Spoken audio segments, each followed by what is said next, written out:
Hello everyone and welcome to a brand new episode of Tours and Tactics with me, NEligahn. Hello there.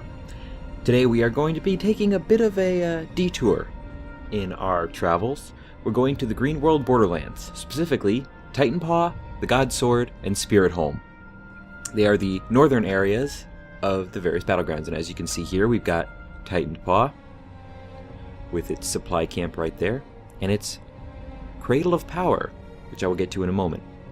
Now, the important thing to realize about the Borderlands, and why it'll be relatively easier to cover, is every Borderland, geographically and location-wise, is identical, as you can see from the maps here. The only difference are the names. So whenever I'm giving tours of locations, since I was doing it at the time in the Green World Borderlands, I'm going to be using the Green World Borderlands names. The titles of the episodes list all three names for the various locations. Now, Titanpaw and its brother locations are pretty important to the gameplay. There's an avenue of World vs. World that I have yet to explore. That is the concept of the Orb of Power. And according to the Guild Wars official wiki, each Borderlands map has a single Orb of Power. Initially, these are held in the Cradle of Power and defended by the Keeper of the Orb. Other teams may defeat the Keeper and then take the Orb to an Altar of Power in a keep their team controls, granting bonuses to their team.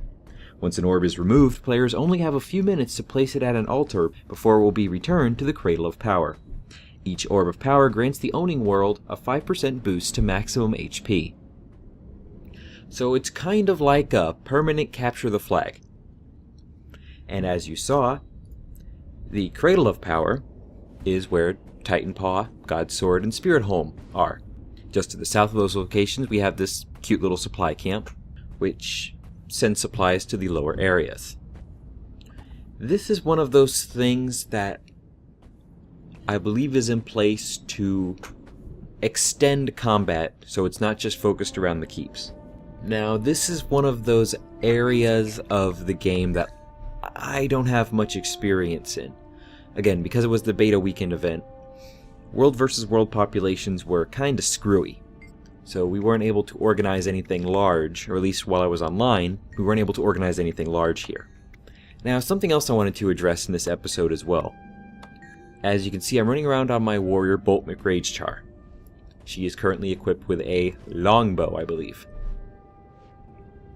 One of the things I noticed, and I've brought it up before with the raising of your character level in World vs. World, is that combat is a little off. Because you're technically a level 1 that's been boosted to level 80, you have some degree of survivability, but not so much an ability to cause damage. So what you might want to do, at least before embarking on your World vs. World career, is take your character into PvE just long enough to unlock all your skills. Why is that important? Because it gives you more options to choose from. As you can see on Bolt here, she's only got the first one. And as we continue through this, I think she'll only get up to unlocking the third ability for this bow. That can severely limit your options. You don't want to have your options limited in World vs. World, because you will lose. And you will lose a lot. So, that's about it for this area. Next we're going to be going into an even more exciting area, and I will talk about something else that I've been doing research on, and that is NPC assistance. I believe these next areas involve NPCs somehow, but they weren't implemented when I went past them at the time. So we will just have to wait and see. And we will be continuing in the Borderlands for the foreseeable future, because when I logged out of NEligahn during this beta weekend event, he got locked out because there was too many people in the Eternal Battlegrounds, which led to me pretty much exploring most of the Borderlands. So, I wish this could have been a little bit more of a informative and cohesive episode, but that's why I'm going to be releasing the second episode right after this one. Kind of a little bonus for not being as much of a tour as much of a discussion. So as always, game on and take care.